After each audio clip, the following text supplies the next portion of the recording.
একটা ঘুরান দিলেই হবে। দেন এই লেগে গেছে, দেখেন এটা পাঞ্চ হয়ে গেছে। স্বাগতম জানাচ্ছি আমার চ্যানেলের নতুন আরও একটা ভিডিওতে। দর্শক, আমার সামনে যেই মেশিন দেখতে পাচ্ছেন, এইটা একটা সুন্দর একটা মেশিন। এই মেশিন দিয়ে মূলত এই ধরনের যে এলইডি বাতিগুলো রয়েছে, এই বাতিগুলোর যে গোড়ার অংশটা থাকে, এই যে এই অংশটা আমি একটু দেখাই আপনাদেরকে।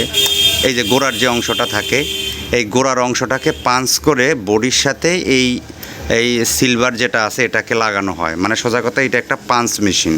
তো মেশিনটার এই যে এটা থাকে হ্যান্ডেল, এবং মেশিনটা আমি একটু কাছ থেকে যদি আপনাদেরকে দেখাই, দেখেন এই যে তো মেশিনটার ভিতরে তেমন আসলে যদি বলি যে গুরুত্বপূর্ণ কিছু আছে এরকম না। দেখেন, এটা যখন আমি এভাবে করব তখন কিন্তু ভিতর থেকে কিছু আসে, যেটা হচ্ছে আমরা একটু ফ্ল্যাশ জ্বালাইয়া দিই আপনাদেরকে। ফ্ল্যাশ জ্বালালে আপনারা বুঝতে পারবেন। এই দেখেন, এখানে ভিতরে কয়েকটা কাটা কাটা আছে, দেখেন এই যে কাটাগুলো বেরোচ্ছে, ঠিক আছে, এই যে কাটাগুলো বেরোয়। তো এই পাঞ্চ মেশিনটা কিভাবে কাজ করে আমি এখন দেখাই দিতেছি লাইভ আপনাদেরকে। একটা কি বলে পাঞ্চ করে আপনাদেরকে লাগিয়ে দিতেছি। তো সবার প্রথমে হচ্ছে আমরা এটাকে এখানে বসাবো।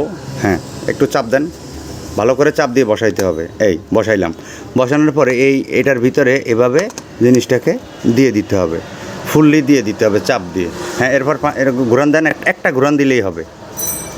দেন এই লেগে গেছে, দেখেন এটা পাঞ্চ হয়ে গেছে।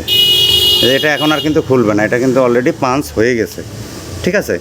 তো আপনারা যারা এই ধরনের এলইডি বাতির ব্যবসা করেন বা এলইডি বাতি নিয়ে কাজ করেন, তাদের প্রত্যেকের উচিত এই ধরনের একটা পাঞ্চ মেশিন রাখা। এই পাঞ্চ মেশিনটা রাখলে আপনারা হচ্ছে আপনাদের যে কোনো এলইডির এই গোড়াটাকে সুন্দরভাবে আপনারা হচ্ছে সেট আপ করতে পারবেন। হ্যাঁ, তো আমি মেশিনটা আরেকবার একটু দেখাই আপনাদেরকে। এই হচ্ছে মেশিনটা। এটা তেমন যে আসলে গুরুত্বপূর্ণ কিছু তা না। এই যে ভিতরে কয়েকটা নলের মতো থাকে, এই দেখেন, ঠিক আছে।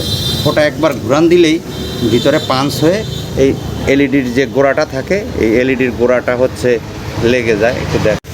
তো দর্শক, আপনারা যারা এই ধরনের এলইডির বাতির কাজ করেন কিন্তু আপনাদের কাছে এই ধরনের পাঞ্চ মেশিন নাই, আপনারা চলে আসতে পারেন ভোলা চরফেশন বাজারের উত্তর মাথায় মেসার্স মির ইলেকট্রিক বা মির ইলেকট্রনিক্স। আমি ডিসপ্লেতে ফোন নাম্বার দিয়ে দিচ্ছি। আমার কাছে আসলে হচ্ছে আপনারা এখান থেকে পাঞ্চ করতে পারবেন, বা আপনারা ধরেন প্রতিদিন 10টা 20টা 30টা এলইডির কাজ করেন, এগুলো পাঞ্চ করার প্রয়োজন, আপনারা কিন্তু মির ইলেকট্রনিক্সে চলে আসতে পারেন। আমি ফোন নাম্বারটা দিয়ে দিব, আমার সাথে ফোনে কন্ট্যাক্ট করে আপনারা চলে আসতে পারেন। তো ভিডিওটা দেখার জন্য অনেক অনেক ধন্যবাদ। ভিডিওটা যদি ভালো লেগে থাকে তাহলে অবশ্যই শেয়ার করে দিবেন।